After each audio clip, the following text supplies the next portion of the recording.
जब आप गर्म पानी से नहाने वाले हों या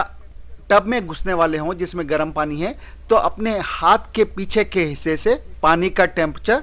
पानी का तापमान जरूर चेक कर लें कि पानी बहुत गर्म तो नहीं है। अभी तक आपने यह देखा कि अगर आपको डायबिटीज़ है तो उसके जो हानिकारक प्रभाव पाँव पर हो सकते हैं उनको कैसे रोकें, और अगर वे प्रभाव शुरू हो गए हैं तो उनको कैसे जल्दी से जल्दी उनका पता लगे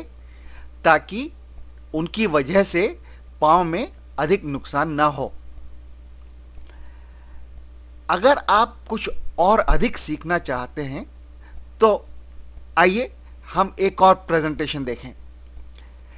हमने बताया कि पाँव में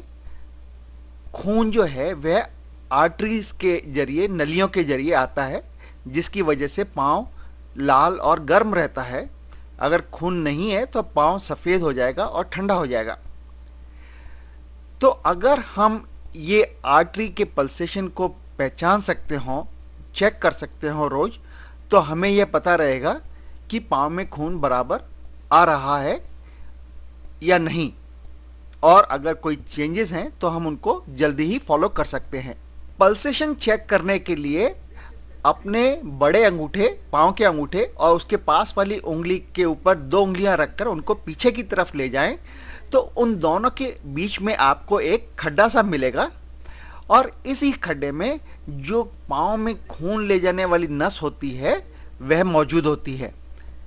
जो आपका अंगूठे और उंगली के बीच में जो जगह है उससे करीब 1 इंच पहले देखें,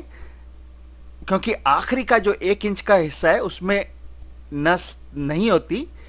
तो उससे पहले के हिस्से में देखें, जहां हमने लाल निशान लगाया है उस हिस्से में देखें, और यहां पर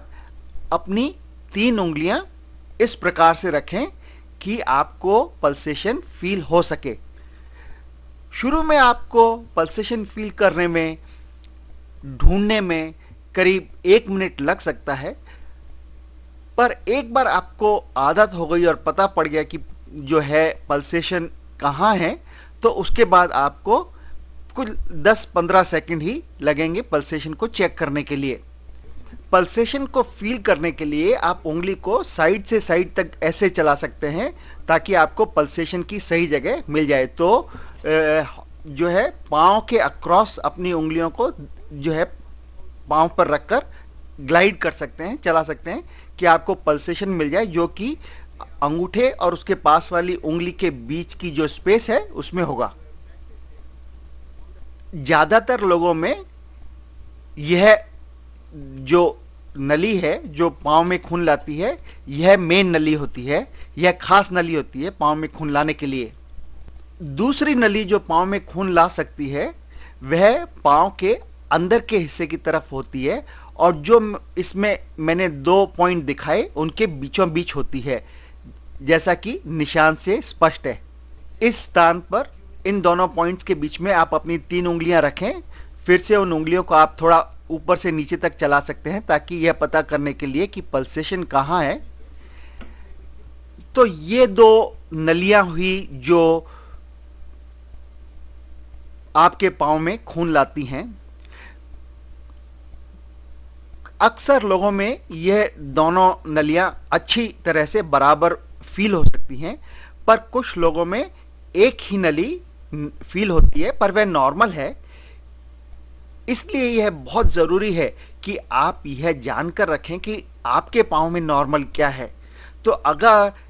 कल तक आपके पाँव में दोनों नलियों में आपको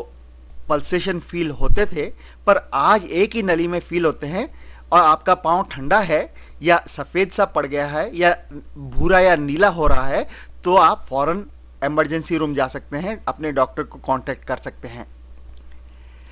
पर सपोज किया कि आपके पाँव में एक ही नली पैदाइशी है जो कि अच्छा खून पाँव में ला रही है, तो आपको पहले से उसका पता होगा कि यह आपके लिए नॉर्मल है। और अगर आप डॉक्टर के पास भी गए और वहाँ पे एक ही नली महसूस हुई डॉक्टर को, तो आप निश्चिंत रह सकते हैं कि यह आपके लिए नॉर्मल है। तो सबसे बड़ा फ़ायदा रोज़ पाँव में पल्सेशन चेक करने का यह है कि आपको यह पता रहेगा कि आपकी बॉडी का नॉर्मल पल्सेशन सिस्टम क्या है। उसके अलावा अपने पाँव को अपने हाथ के पीछे के हिस्से से छूकर देखें कि पाँव का टेम्परेचर कितना है, तापमान कितना है, पाँव ठंडा तो नहीं है। अगर एक पाँव या दोनों पाँव ठंडे हैं या उनका रंग सफ़ेद सा हो रहा है जो कि कल नहीं था, या कोई उंगली या अंगूठा या पाँव के हिस्से का रंग ऐसा हो रहा है, तो उसको जैसा कि हमने पहले बताया कंबल के नीचे रखें, रज़ाई के नीचे रखें और आधे घंटे बाद वापस उसको चेक करें कि टेम्परेचर ठीक हुआ या नहीं, रंग ठीक हुआ या नहीं। और अगर ठीक नहीं हुआ तो संभव है कि आपके पाँव का खून का दौरा बंद हो गया है और इसलिए आप फौरन इमरजेंसी रूम जाएं, क्योंकि आज की तारीख में एक इंजेक्शन लगाकर उस जो ब्लॉक है उसको खोला जा सकता है और आपका पाँव का सर्कुलेशन वापस नॉर्मल किया जा सकता है। पर अगर 12 से 24 घंटे आप डिले करें, आप लेट जाएं, कि आप सोचें अच्छा अभी तो सैटरडे संडे है, मंडे को जाएंगे, तो उस दौरान में आपके पाँव को परमानेंट डैमेज हो सकता है। इसलिए देर ना करें। तो अगर आपके पाँव का रंग सफ़ेद, नीला या भूरा पड़ रहा है, आपका पाँव ठंडा महसूस हो रहा है, आपके पाँव में पल्सेशन जो कल थे आज महसूस नहीं हो रहे हैं, आपका पाँव रजाई के नीचे से रखने से गर्म नहीं हो रहा है, तो फौरन इमरजेंसी रूम जाएं और अपने डॉक्टर को भी इत्तला करें। किसी भी हालत में पाँव को सिगड़ी के पास रखकर, आग के पास रखकर, गर्म पानी में डालकर, इलेक्ट्रिक ब्लैंकेट से, हॉट वाटर बॉटल से इत्यादि से गर्म ना करें, क्योंकि आपके पाँव में सेंसेशन नहीं है और आपका पाँव इन सब चीज़ों से जल सकता है और परमानेंटली डैमेज हो सकता है। जैसा कि मैंने कहा, आप दोनों पाँव पे जो टेम्परेचर है उसको कंपेयर करें। आप रोज नहाने के बाद अपने पाँव को सुखाकर उसके बाद उस दोनों पाँवों को ऊपर और नीचे और उंगलियों के बीच के हिस्से में देखें। अगर कोई नई ललाई यानी कि लाल रंग, कोई नई सूजन, कोई नया कट, कोई नया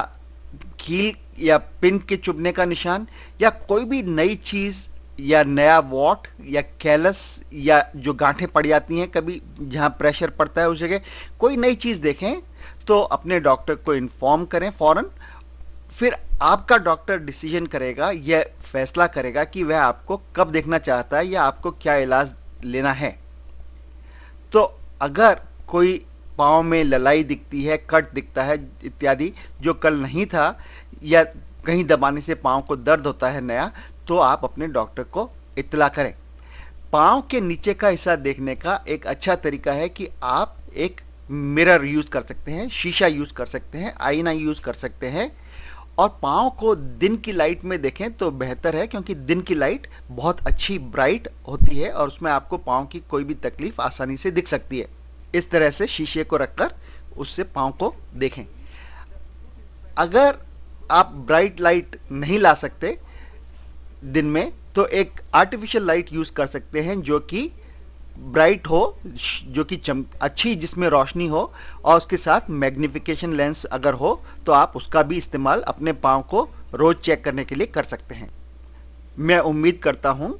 कि आपको अपना पाँव कैसे चेक करना यह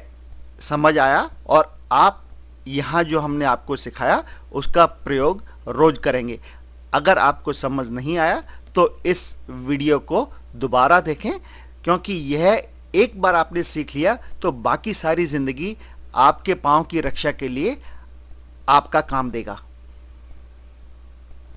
हमने सीखा कि पाँव की नॉर्मल स्ट्रक्चर कैसी होती है, क्यों डायबिटीज़ की वजह से हमारे पाँव को इतना खतरा होता है, अगर हमें डायबिटीज़ है तो रोज़ क्या करें कि डायबिटीज़ का खराब असर हमारे पाँव पर ना पड़े, हम क्या ना करें ताकि हमारे पाँव को डायबिटीज़ के खराब प्रभावों से बचाया जा सके। हमने यह भी सीखा कि डायबिटीज़ के पाँव में क्या वार्निंग साइंस होते हैं, क्या खतरे के निशान होते हैं जिनका हमें ध्यान रखना है। और हमने देखा कि अगर हमारे पाँव में डायबिटीज़ के खतरे के कोई भी वे निशान हमें दिखें तो हम क्या करें। जब आपने यह सब सीख लिया है तो इसे और दूसरे डायबिटीज़ के मरीजों के साथ शेयर करें।